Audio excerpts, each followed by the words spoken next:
llamo Rubén Castillo, aunque en la vida que dejé atrás, la única que importaba en ese infierno, me conocían como El Martillo. Tengo 43 años. De esos 43, 8 los pasé al servicio del diablo, como sicario y después lugarteniente en la organización más desalmada y brutal que ha desangrado México, los Zetas. Hoy, mi voz les llega desde el fondo de una tumba en vida, un cubo de concreto y acero en una prisión de máxima seguridad en Estados Unidos, un lugar sin nombre en un mapa donde cumplo una condena de cadena perpetua más 30 años. El único sonido aquí es el zumbido de una luz fluorescente que nunca se apaga y el eco de mis propios pasos. 4 hacia la pared, 4 de vuelta.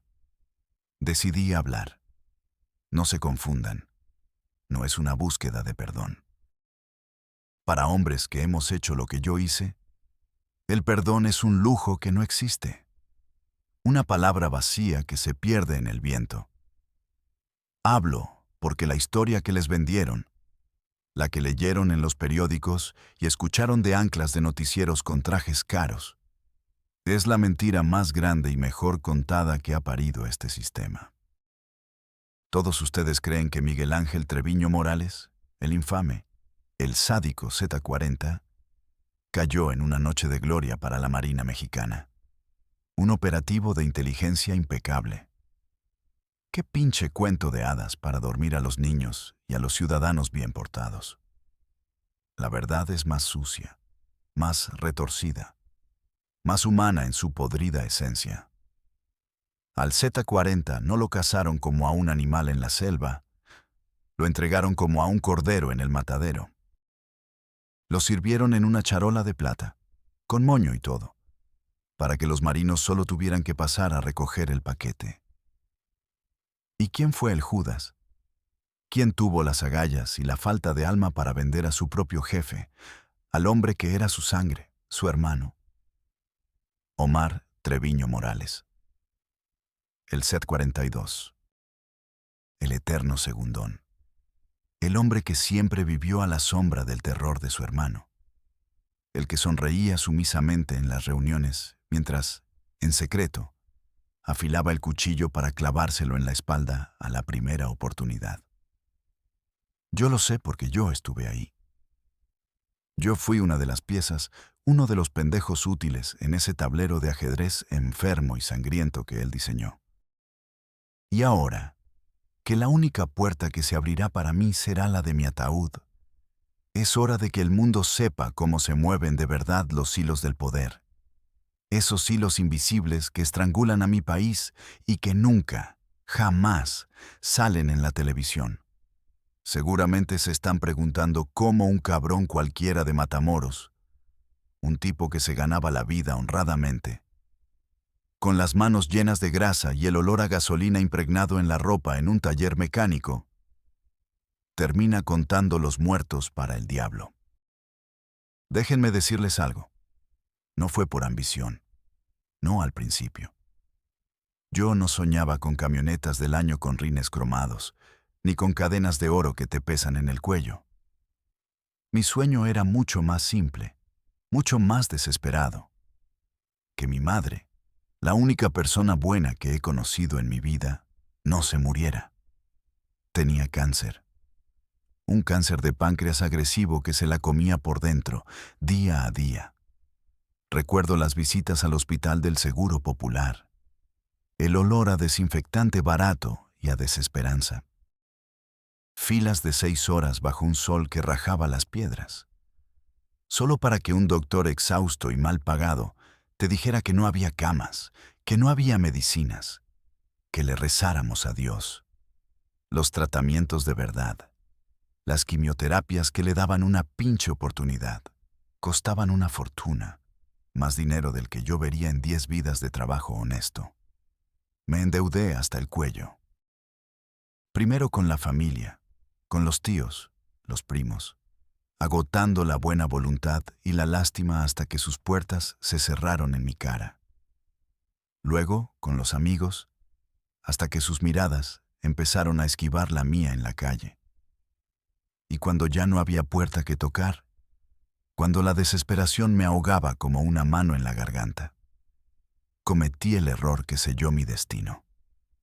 Fui con un prestamista del barrio, un agiotista conocido como Don Chema, un tipo gordo, siempre sudoroso, con una sonrisa permanente que no le llegaba a sus ojos de serpiente.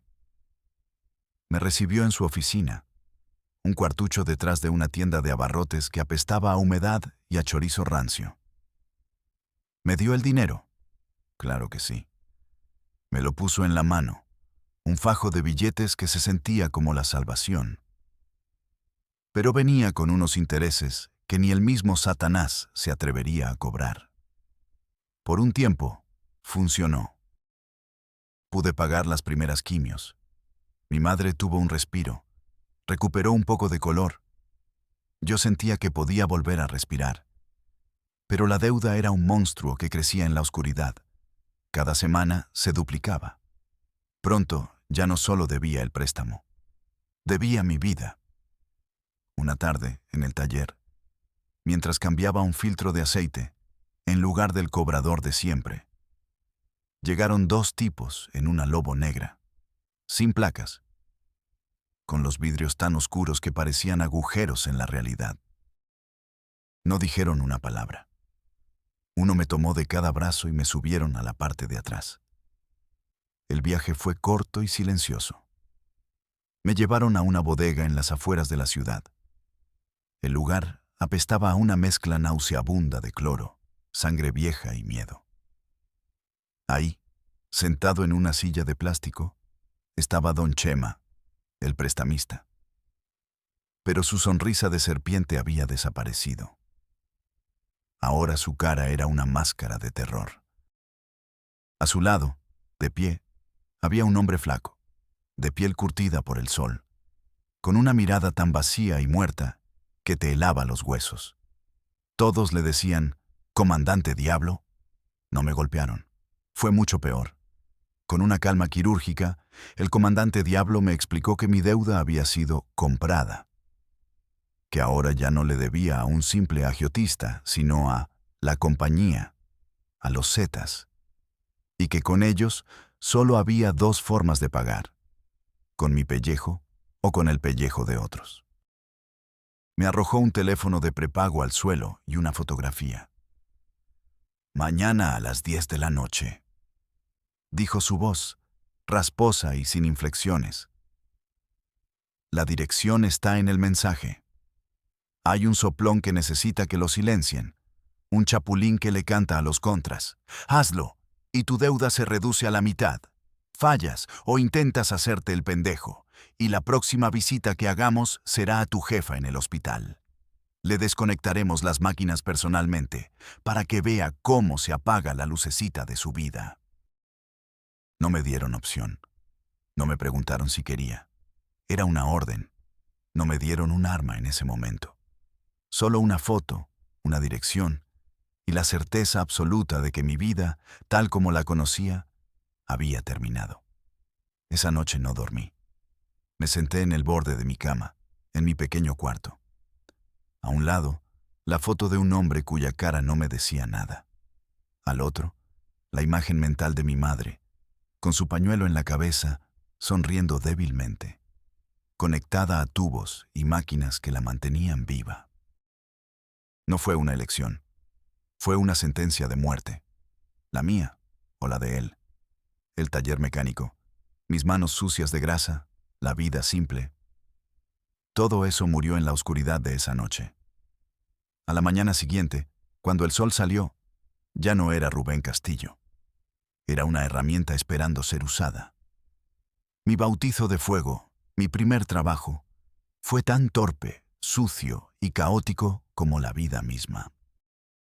La dirección me llevó a una colonia popular en las orillas de Reynosa, un laberinto de calles sin pavimentar y casas de bloque a medio construir, donde los perros flacos te miran con ojos tristes y la ley es la del más fuerte. El objetivo, el hombre de la foto, era un narcomenudista local, un tal El Chino, que según la información de la compañía, Se había volteado y le estaba pasando información al cártel del Golfo, los Contras. Mi trabajo, en teoría, era simple. Llegar, tocar la puerta, y cuando abriera, vaciarle el cargador de la escuadra calibre .38 que el comandante Diablo me había entregado esa misma tarde. El arma se sentía pesada y fría en mi mano. Un objeto ajeno. Un pedazo de muerte que no me pertenecía. Mientras conducía hacia allá en mi viejo Tsuru, cada latido de mi corazón retumbaba en mis oídos, ahogando la música de la radio, ahogando mis propios pensamientos. Era un tambor de guerra anunciando mi descenso al infierno. Llegué al lugar. La casa era una casucha de bloque, con la pintura descascarada por el sol y la humedad. De adentro salía música de banda a todo volumen, un acordeón y una tuba que parecían burlarse de mi terror. El aire olía a polvo y a fritanga. Aparqué a una cuadra de distancia y caminé, sintiendo las miradas de los vecinos curiosos clavadas en mi nuca. ¿Qué hago aquí? Soy un mecánico. Yo arreglo coches, no rompo vidas, pensé. Pero la imagen de mi madre en la cama del hospital era como un látigo en mi espalda. Toqué la puerta, una vez, 2 veces. Nada. El sudor frío me recorría la espalda. La paranoia, como un veneno, empezó a invadirme. ¿Y si es una trampa? ¿Y si me están esperando adentro con los cuernos de chivo listos? ¿Y si todo esto es una prueba para ver si me cago de miedo? Me asomé por una ventana sucia. La luz de una televisión parpadeaba adentro. Estaban ahí. Impulsado por una mezcla de pánico y adrenalina, di un paso atrás y pateé la puerta con toda mi fuerza. La madera barata cedió con un crujido patético. Adentro, el olor a cerveza rancia, cigarro y sudor me golpeó la cara. El chino estaba ahí, sí, tirado en un sillón raído, con una botella de caguama en la mano, viendo un partido de fútbol en una televisión vieja que distorsionaba los colores. Pero no estaba solo. A su lado, en el suelo, había otro tipo.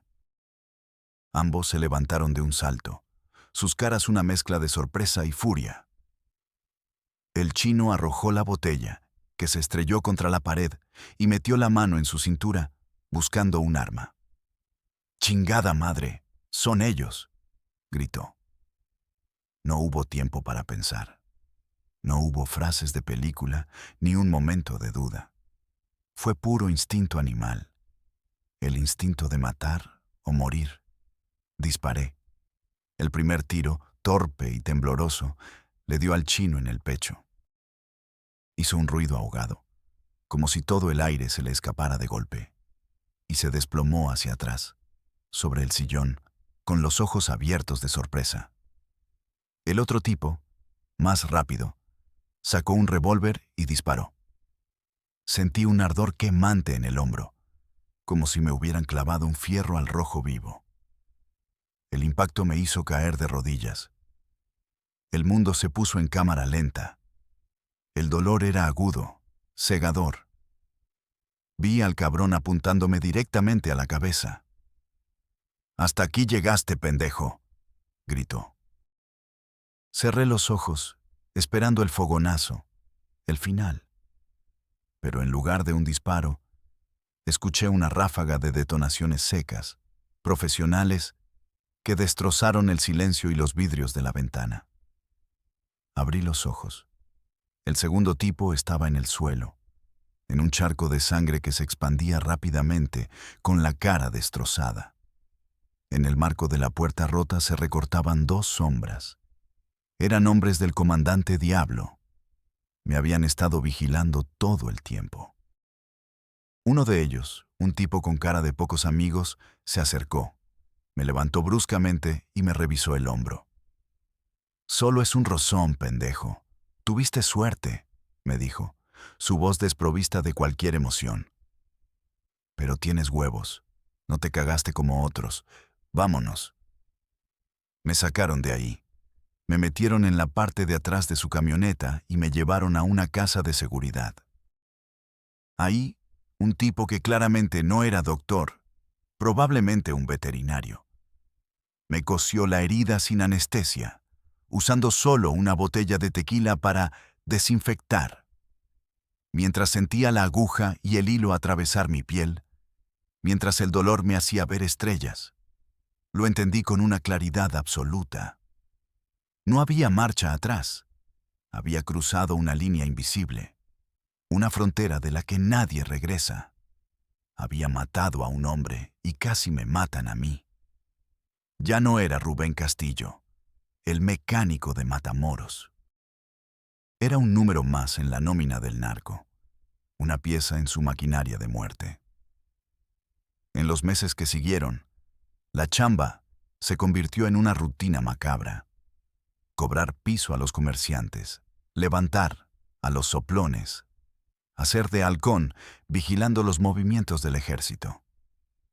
Descubrí, con un horror silencioso, que tenía un talento natural para la violencia fría. No disfrutaba matar, no sentía placer en el sufrimiento ajeno, pero tampoco sentía remordimiento. Se había convertido en un trabajo. Como cambiar un aceite o arreglar un motor. Cumples la orden, cobras tu paga y te vas a dormir. Mi reputación dentro de la organización empezó a crecer. Me gané el apodo de El Martillo, porque llegaba y resolvía los problemas a golpes, sin hacer muchas preguntas, sin dejar cabos sueltos. Y fue entonces, ya metido hasta el cuello en ese pantano de sangre, cuando tuve mi primera gran revelación, el primer vistazo al verdadero y aterrador rostro del poder. La escena que me cambió la perspectiva para siempre tuvo lugar en una quinta de lujo en las afueras de Monterrey, en San Pedro Garza García, el municipio más rico de México. Un lugar de mansiones amuralladas y campos de golf. Un oasis de riqueza que parecía impermeable a la violencia que nosotros mismos generábamos. Se celebraba una reunión de alto nivel, una junta de patrones. Yo ya había subido un par de escalones. Ya no era el sicario novato. Ahora formaba parte del círculo de seguridad del comandante Diablo, quien a su vez era uno de los hombres de confianza directos del Z-40. Mi trabajo esa noche era vigilar el perímetro exterior. La orden era tan clara como el agua. Nadie entra, nadie sale sin autorización. Y si ves algo o a alguien sospechoso, dispara primero y pregunta después. Dentro de la casa, con sus paredes de cristal y albercas infinitas, estaban los jefes de plaza de Nuevo León, Coahuila y Tamaulipas. Y, por supuesto, presidiendo la reunión, los dueños del circo, los hermanos Treviño Morales, Miguel Ángel, el C-40, y su hermano Omar, el Z-42. Yo los había visto de lejos en otras ocasiones, pero nunca tan cerca. Verlos juntos era como ver el día y la noche, el fuego y el hielo. El 40 era pura energía nerviosa, un depredador enjaulado. Sus ojos pequeños y oscuros no paraban de moverse, escaneándolo todo, buscando debilidades, buscando amenazas. Hablaba a gritos, golpeaba la mesa con el puño. Su legendario sadismo se reflejaba en cada gesto brusco. Irradiaba un aura de violencia impredecible que hacía que todos a su alrededor bajaran la voz. El 42, en cambio, era su opuesto. Callado, casi invisible.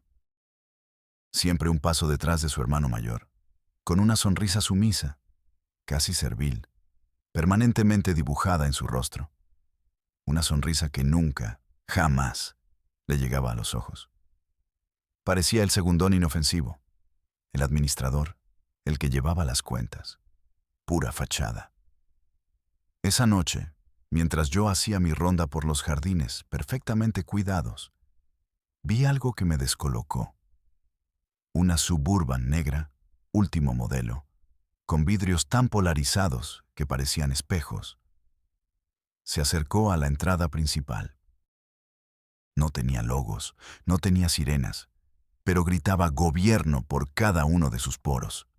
No era de las nuestras. Instintivamente, mi mano fue al seguro de mi cuerno de chivo, preparándome para dar la alarma. Pero uno de los guardias personales del 40, un veterano llamado el Cienfuegos, me hizo una seña con la cabeza. Tranquilo, Martillo, es invitado de honor. De la camioneta bajó un hombre de unos 50 años, vestido con un traje carísimo, perfectamente peinado, con un portafolio de piel en la mano. No era un narco. Se notaba en su forma de caminar, erguida y segura, en su forma de mirar, por encima del hombro. Entró a la casa como si fuera el dueño. Lo escoltaron directamente a la sala de juntas, donde estaban los meros jefes. La reunión duró 1 hora más. Luego, el hombre del traje salió, tan tranquilo como llegó, se subió a su Suburban y desapareció en la noche. La curiosidad me estaba matando. Cuando las cosas se calmaron, me acerqué a Cienfuegos. ¿Y ese quién era, apá? ¿Algún empresario fuerte? Cienfuegos soltó una carcajada amarga. Empresario, sí, de la política, dijo mientras encendía un cigarro.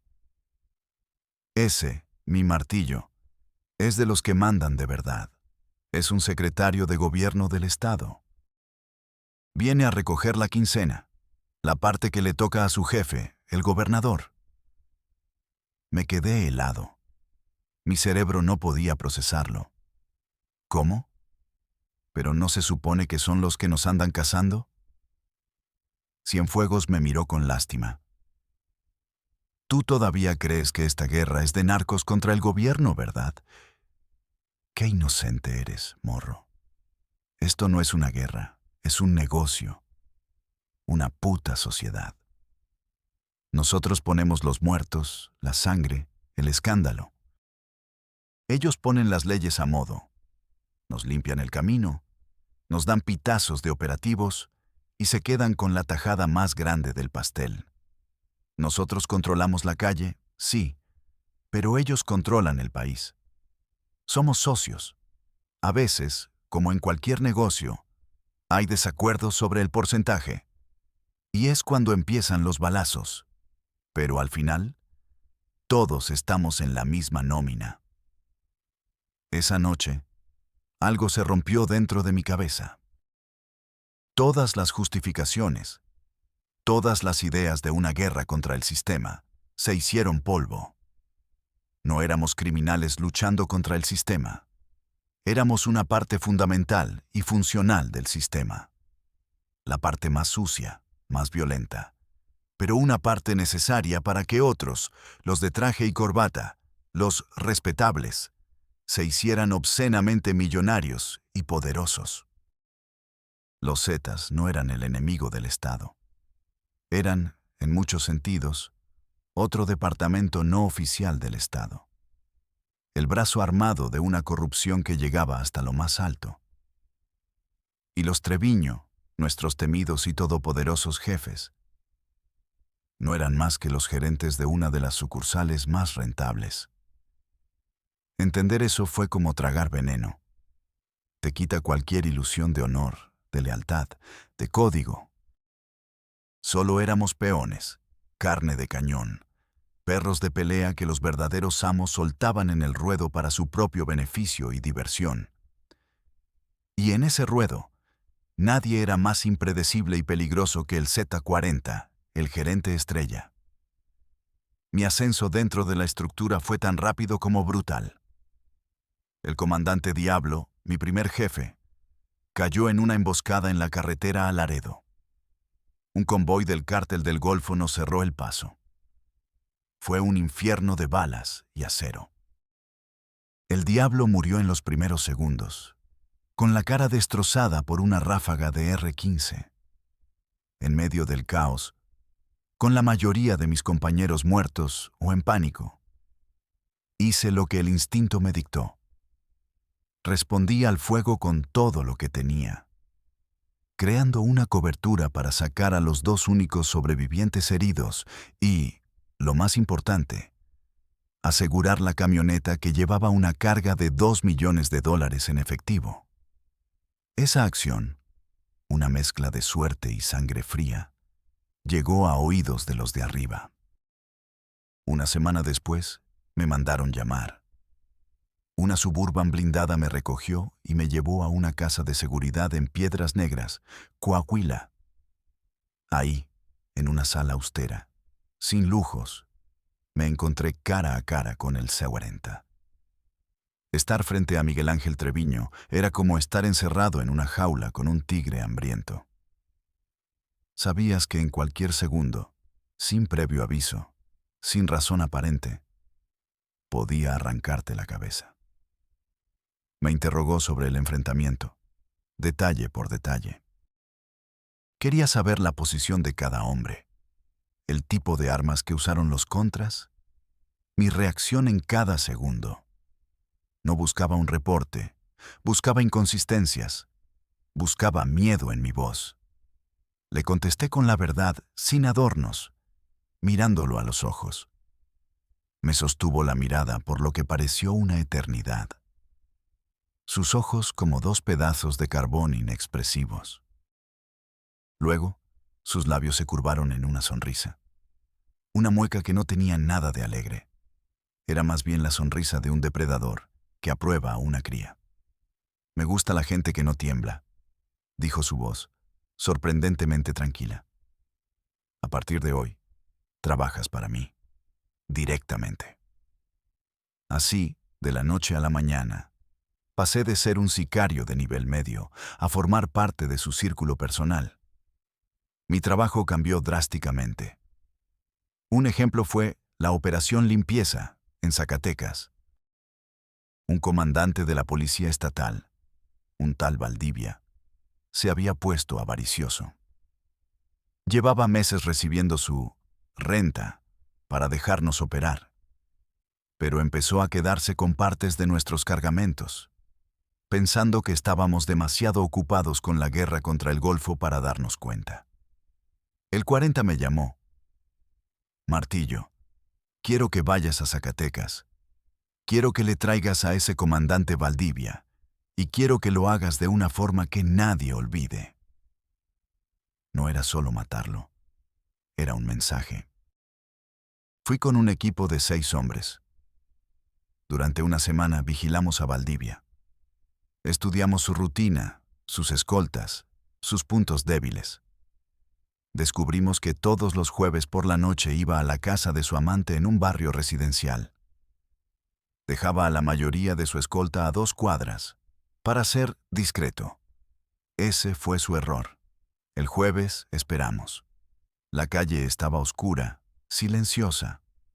Cuando su camioneta llegó, la bloqueamos con 2 de las nuestras.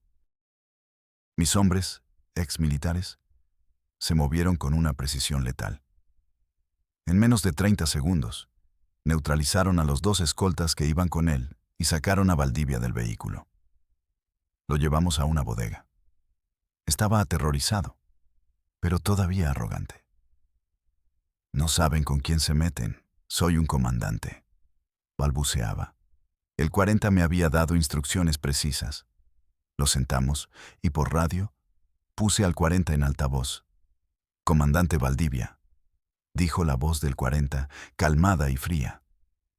¿Disfrutó de mi mercancía? Valdivia se quedó pálido. Lo hicimos confesar todo, nombrando a sus cómplices. Al día siguiente, su cuerpo apareció colgado de un puente en la entrada de la ciudad, con un mensaje clavado en el pecho.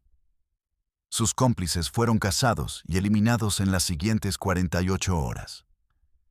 El mensaje fue recibido. Nadie volvió a tocar un gramo de nuestra mercancía en ese estado. El 40 quedó impresionado con la eficiencia. Me convertí en su solucionador de problemas. En esos años a su lado, lo vi todo. Vi cómo cocinaban a sus enemigos en tambos de 200 litros con ácido, los infames guisos, hasta que no quedaba más que un lodo apestoso. Vi cómo ordenaba colgar cuerpos de los puentes peatonales en plena hora pico, solo para calentar la plaza y mandar un mensaje al gobierno. Vi cómo se llevaban a familias enteras que no tenían nada que ver con el negocio, secuestradas y masacradas solo porque un pariente lejano les debía dinero. Era el reino del terror absoluto. Y en todo ese tiempo, siempre estaba ahí, en segundo plano, la figura silenciosa de Omar, el Z-42. Mientras Miguel era la explosión, la furia desatada, Omar era la implosión, el rencor contenido. Se tragaba los insultos y las humillaciones de su hermano en público. En las reuniones, Miguel lo trataba como a un idiota.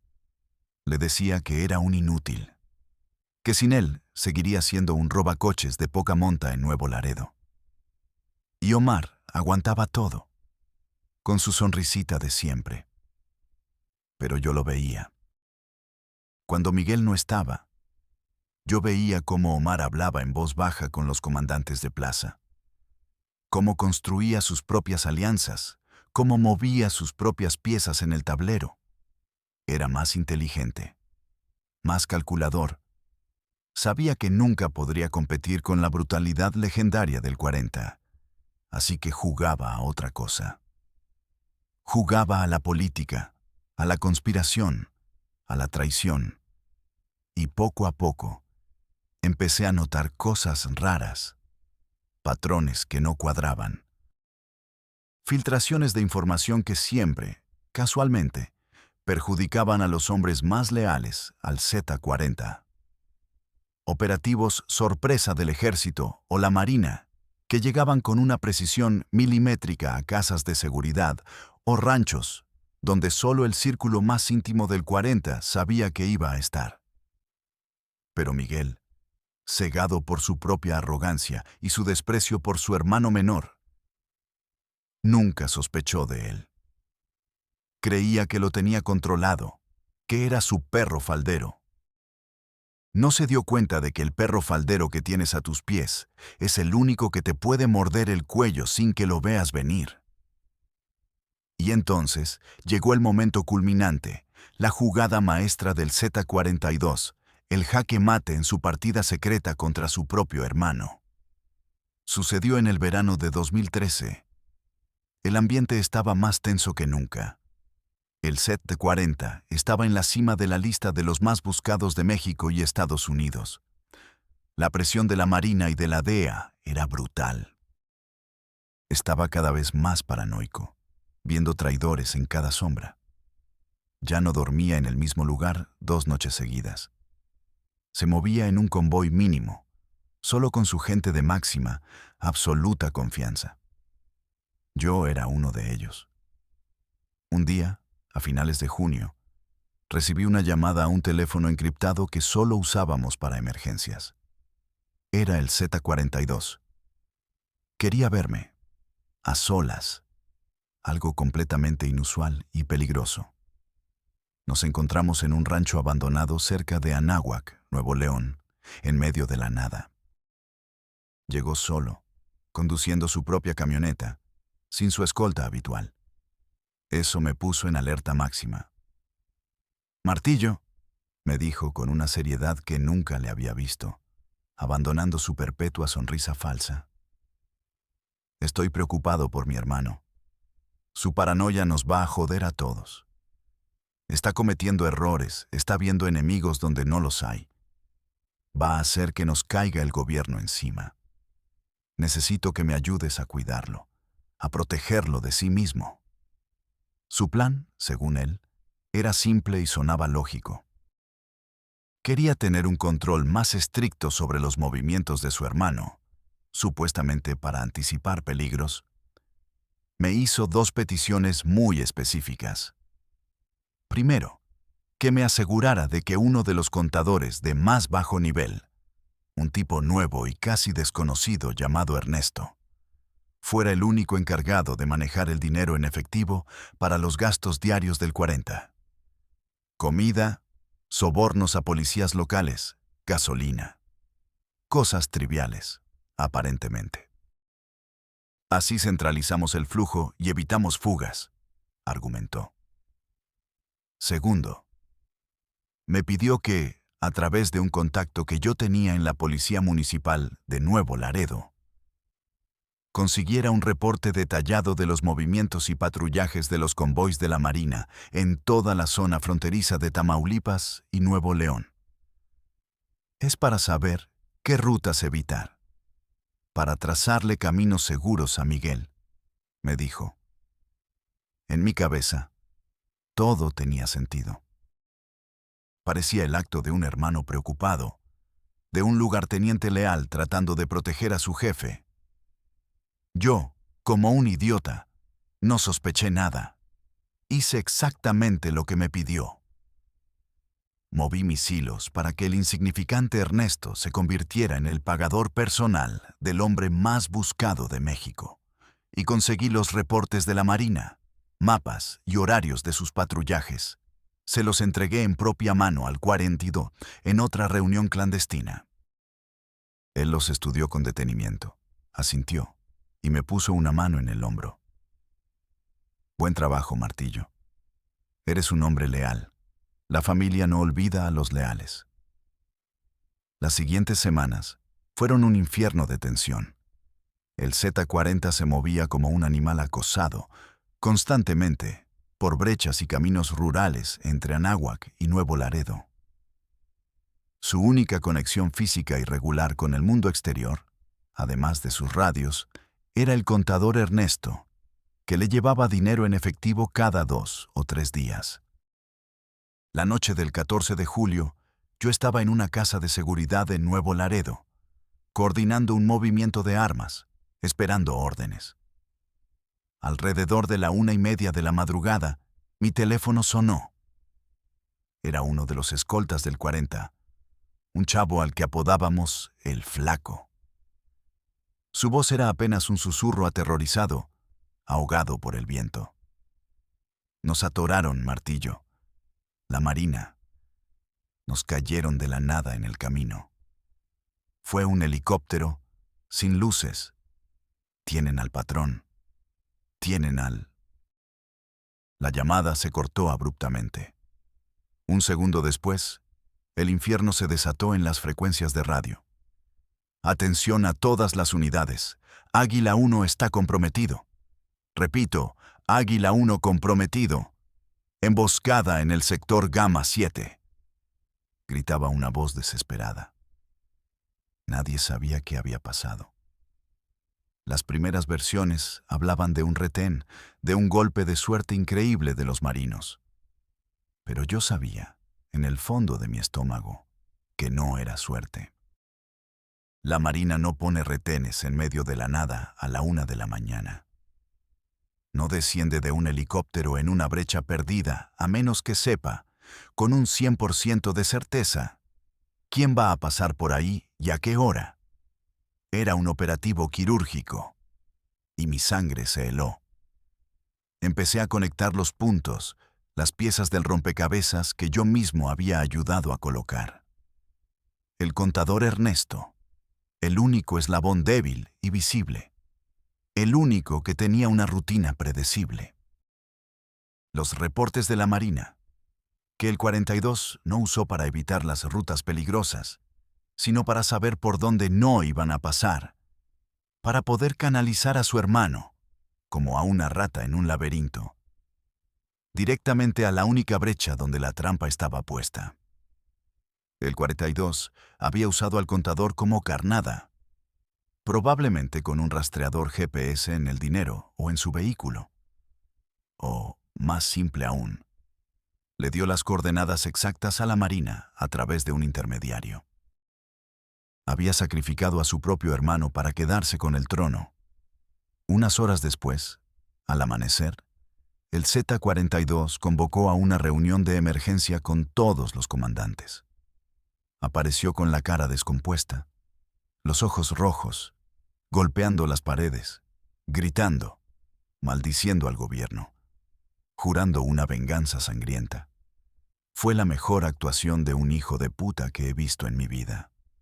Pero en un momento, en medio de su falso ataque de furia, nuestros ojos se cruzaron por un segundo. Y en esa fracción de segundo, vi la verdad.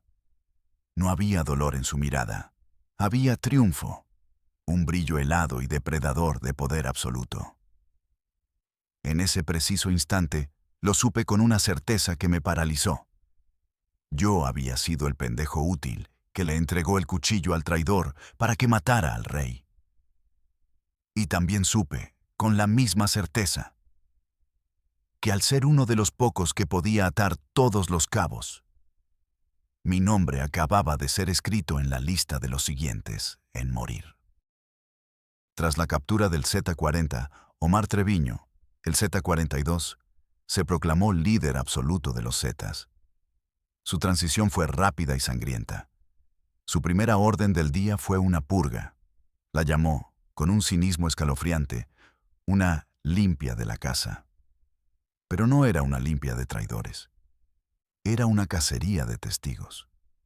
Un borrado sistemático de la memoria histórica de la organización.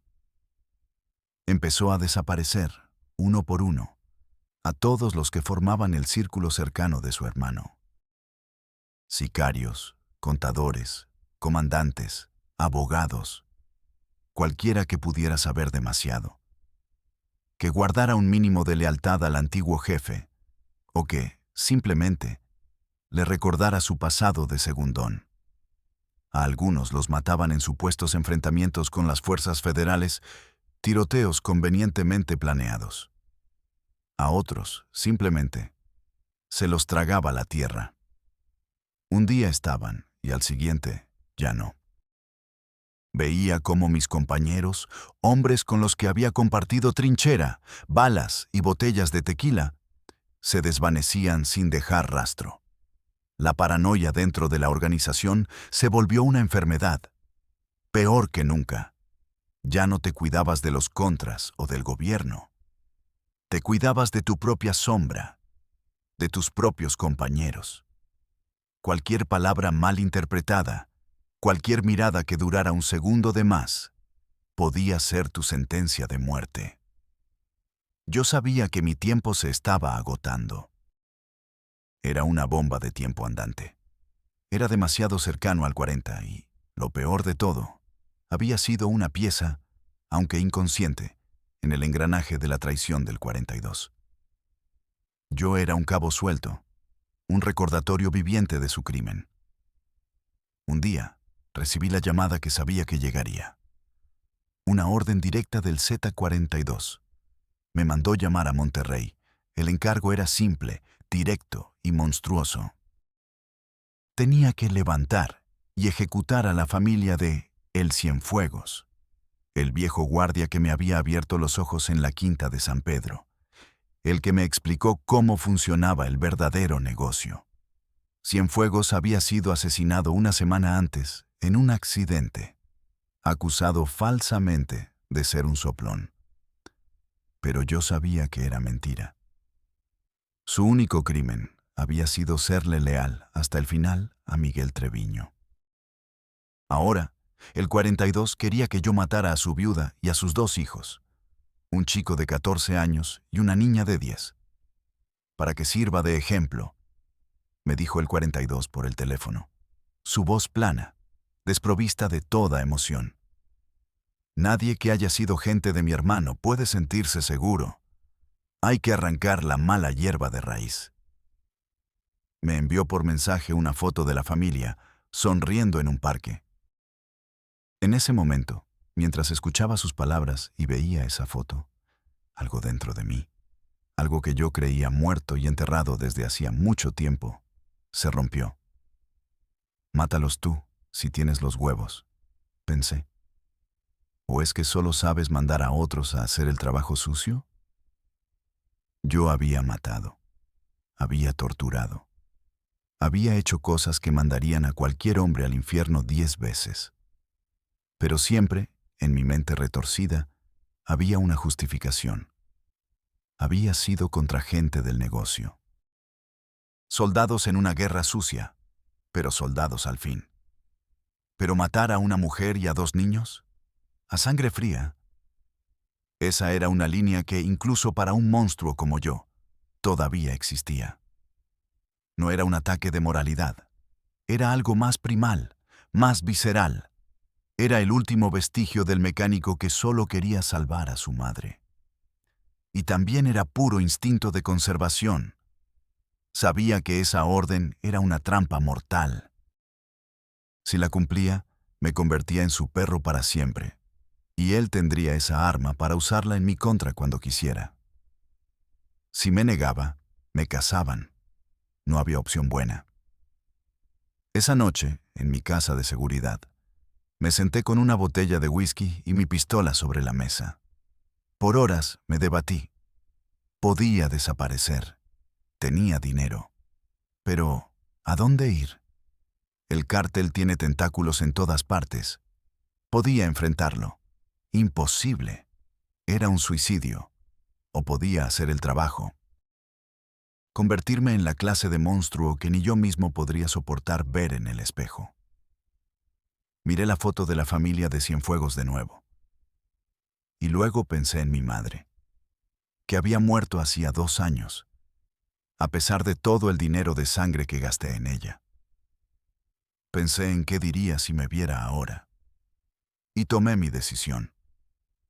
Esa noche, en lugar de ir a la dirección que me habían dado, hice lo único que podía hacer. Fui a otra de mis casas de seguridad. Empaqué una maleta con todo el efectivo que tenía guardado. Unos $200,000. Destruí mis teléfonos, los quemé. Tomé un coche robado con placas limpias. Lo llené de gasolina y empecé a conducir hacia el norte, sin un plan claro, sin un destino, solo con la certeza absoluta de que si me quedaba quieto, estaba muerto. La organización que me había dado un propósito macabro y un poder que nunca imaginé, ahora era la bestia que me cazaba. Estaba solo, huyendo de mi propia sombra, huyendo del monstruo en que me había convertido. La huida fue un descenso a la locura, una caída libre en un abismo de paranoia. Cada coche que aparecía en el retrovisor era una amenaza potencial. Cada sirena a lo lejos me helaba la sangre. El Z-42 había puesto precio a mi cabeza. $1,000,000. Mi cara, mi apodo, la descripción de mi coche, estaban en los teléfonos de todos los halcones desde Tamaulipas hasta Baja California. Me convertí en un fantasma. Dormía en moteles de paso de mala muerte, pagando siempre en efectivo, nunca más de una noche en el mismo lugar. Comía lo que podía, comida chatarra de tiendas de conveniencia. Adelgacé hasta los huesos. La barba me creció. Me rapé la cabeza para cambiar mi apariencia. Pero no podía cambiar el miedo en mis ojos. Un miedo que cualquiera podía ver. Durante meses, viví como una rata, moviéndome de ciudad en ciudad. Saltillo, Torreón, Chihuahua. En cada lugar, sentía que la red se cerraba a mi alrededor. Un día, en un bar de Ciudad Juárez, un tipo me reconoció. Tuve que romperle una botella en la cara y salir corriendo mientras otros sacaban sus armas. Me di cuenta de que no podía seguir así. Mi única oportunidad era cruzar a Estados Unidos. Traté de hacerlo por el desierto de Sonora, pagándole a un pollero. A mitad del camino, bajo un sol que te cocinaba el cerebro, el cabrón me reconoció por un viejo tatuaje que tenía en el brazo. Sus ojos se iluminaron con la codicia del $1,000,000. Sacó un cuchillo. Tuvimos que pelear a muerte, revolcándonos en la arena caliente por un par de botellas de agua. Lo maté, pero me dejó una herida profunda en la pierna. Tuve que regresar, arrastrándome, delirando por la sed, de vuelta a la civilización. Ahí entendí que no podía escapar solo. El cártel tenía ojos y oídos en todas partes. Mi única oportunidad, mi única y jodida carta, era entregarme. Pero no a las autoridades mexicanas. Caer en una cárcel mexicana era una sentencia de muerte segura. El 42 tenía gente comprada en cada penal del país. Mi única salida eran los gringos. Ellos eran los únicos a los que el cártel no podía tocar tan fácilmente. Los únicos que tenían el poder para protegerme si mi información valía la pena. A través de un antiguo contacto, Higgins, un abogado corrupto de McAllen, con el que había hecho negocios antes, logré mandar un mensaje a la DEA. Les ofrecí todo lo que sabía: rutas de trasiego, nombres de comandantes, ubicaciones de casas de seguridad, contactos políticos, la estructura de mando completa del Z-42 y, la joya de la corona, la historia real y detallada de cómo Omar Treviño entregó a su propio hermano, el Z-40. A cambio, pedía entrar al programa de protección de testigos y una condena reducida en una prisión federal de Estados Unidos. Las negociaciones fueron tensas y se prolongaron durante semanas, a través de mensajes encriptados. Mientras tanto, viví escondido en un cuarto de azotea en Reynosa, escuchando el eco de los balazos por la noche, saltando con cada motor de camioneta que pasaba por la calle. Finalmente, los gringos aceptaron. Llegó el día. El plan era simple. Me citaron en el Puente Internacional Hidalgo. Debía cruzar caminando, a mediodía, mezclado con la multitud de gente que va y viene. Y una vez en suelo americano, entregarme a los agentes de la CBP, que ya estarían sobre aviso. Pero la gente del 42 no era estúpida. Sabían que mi único escape lógico era hacia el norte. Cuando llegué a la mitad del puente, caminando, con el corazón en la garganta, la vi. Una RAM blanca, sin placas, con 4 tipos adentro, estacionada justo al inicio del lado mexicano. Eran de los nuestros. Me habían encontrado. Me cerraron el paso. No hubo un tiroteo. No hubo una persecución de película. Simplemente se bajaron, con las manos en la cintura, mirándome con esa sonrisa de depredador que yo conocía tan bien. Supe que era el fin, que me iban a matar ahí mismo o a levantarme para llevarme a una muerte mucho más lenta y dolorosa. Pero en ese preciso instante, del lado americano, vi a los agentes de la DEA que me esperaban. Se dieron cuenta de lo que pasaba. Empezaron a gritar, a sacar sus armas largas, apuntando hacia el lado mexicano. Los sicarios se pusieron nerviosos. No querían un enfrentamiento en pleno puente internacional, un escándalo de proporciones bíblicas. En ese caos, en esos segundos de duda y tensión, tomé la decisión más loca y desesperada de mi vida. En lugar de correr hacia los gringos, lo que me habría convertido en un blanco fácil, me di la vuelta y corrí con todas mis fuerzas hacia una patrulla de la Policía Federal Mexicana, que estaba estacionada del lado mexicano del puente, haciendo una revisión de rutina.